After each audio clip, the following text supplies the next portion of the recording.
ही बाबा साहब ने कहा था, बाबा साहब ने संविधान देते हुए समाज के लोगों को कहा था, अगर मेरा संविधान देश में एक नंबर का है और उसको चलाने वाले एक नंबर लोग हो गए तो ये संविधान वर्ल्ड का एक नंबर होगा। और उसको चलाने वाले अगर पाखंडी हो गए और राष्ट्र विरोधी हो गए, फर्जी राष्ट्रवादी हो गए तो मेरे संविधान के धज्जियां उड़ाएंगे। ये बाबा साहब का कहना है, इसके अंदर कोई भी ऐसी चाल नहीं है, लेकिन चलाने वाले गलत है, इसलिए ब्रिजभूषण भाग रहा है। अगर मेरे हाथ में संविधान दीजिए, मुझे देश का एक टाइम मुख्य प्राइम मिनिस्टर बनाइए, मैं जितने पकड़वादों को अंदर डाल दूंगा।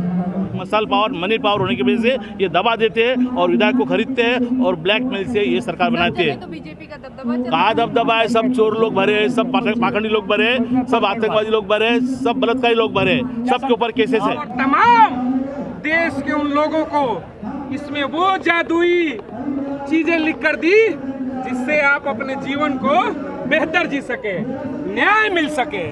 बाबा साहब, आपको तो सबसे पहले नमन करता हूँ। हमने नहीं देखा था उनको, आपको ही देखकर चलिए खुश हो जाते हैं। क्या पता, हम तो वैसे भी प्रतिरूप में विश्वास करने वाले लोग हैं, मूर्तियों में देखकर विश्वास करते हैं। इसको भी देखकर कर लिया। चलिए, हमारे साथ बाबा साहब भाई जुड़ गए हैं, नमन है आपको। अब आते हैं वर्तमान मुद्दे पर। कैसा लग रहा है वर्तमान की स्थिति? आप तो संविधान ही लेकर आ गए, खतरे में है क्या? भाई, देश के अंदर खतरा बढ़ रहा है और देश का संविधान मनुवादी व्यवस्था के हाथ में, आरएसएस के हाथ में है। इसीलिए देश के महिलाओं पे, बच्चों पे, किसानों पे, मजदूरों पे अन्याय हो रहा है। इसलिए हमें आने वाले वर्तमान कालों में पूरे देश को भारत बिजली मुक्त करना जरूरी है। यहाँ से मेरे पूरे भारतवासियों को, यहाँ से मेरी अपील है, देश का संविधान की धज्जियां उड़ाई जा रही है।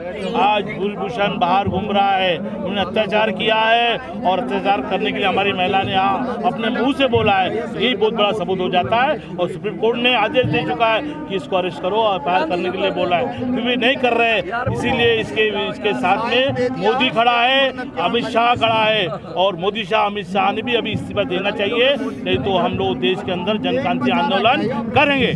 बाबा साहब, आपसे ही एक सवाल उठ जाता है। प्रतिरूप हैं आप, संविधान की यहाँ पर प्रतिलिपियां पूरा का पूरा संविधान लेकर खड़े हैं। सवाल यही से उठ जाता है, क्या इसमें कोई संकरी गलियां हैं क्या? कि अगर माननीय सांसद, विधायक, मंत्री बहुत बड़ा पावरफुल अगर कुछ गलती करता है तो इसमें कोई पतली सी गली है क्या कि बच के निकल जाता है, गिरवान तक प्रशासन पहुंचती नहीं है?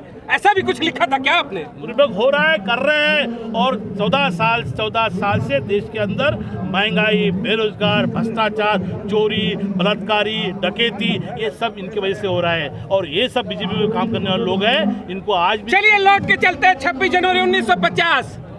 देश को आपने ये दिया, ठीक है, दे दिया आपने।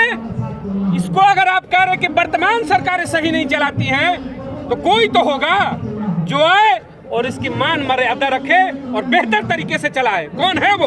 देखो, देश के अंदर 5,000 राजनीतिक पार्टियां हैं और सभी चाहते हैं कि हम देश का संविधान चलाएं, लेकिन अभी यहाँ पर इनका जो बिजली मोदियों का मसल पावर, मैन पावर, गोदी पावर इनके हाथ में होने के वजह से ये इनके विपक्षी पार्टियों की बदनामी करते हैं, आईटी में बदनामी करते हैं और फेक न्यूज चलाते हैं।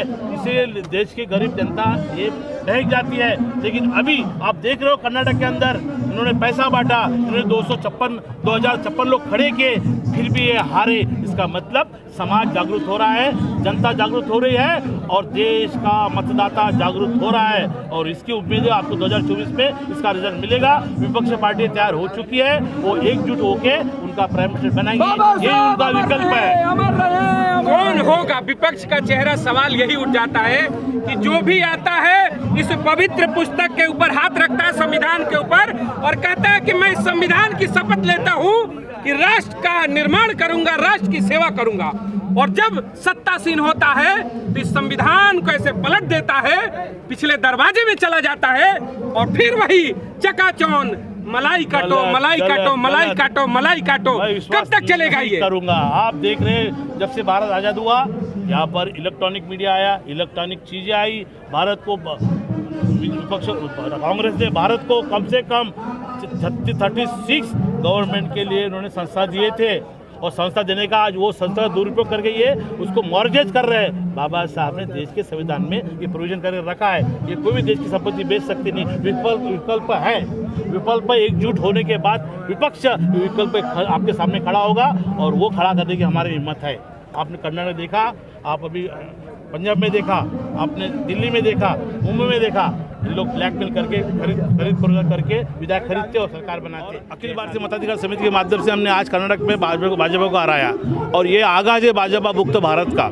और आज जो पहलवान हमारे बच्चे जो खिलाड़ी देश का मान सम्मान बढ़ाते, ऐसे खिलाड़ियों के ऊपर अत्याचार अन्याय होता होगा और उनका शोषण होता होगा तो इसका मैं पहले निषेध करता हूं। और ब्रिजभूषण को आप भी आज के तुरंत अरेस्ट करना चाहिए, ऐसे मैं अमित शाह से मांग करता हूं। अगर अमित शाह मोदी इस्तीफा दे देंगे तो ब्रिजभूषण को अभी अंदर जा सकता है, लेकिन ये देश का न्याय व्यवस्था बाबा साहब ने बना के रखा है, तो उस व्यवस्था के लिए हम लोग आज शांति में हम लोग क्रांति करना नहीं चाहते। बाबा साहब ने कभी भी हाथ में कानून नहीं लिया था, इसलिए आज हमारे बच्चे 22 दिन से बैठे हैं।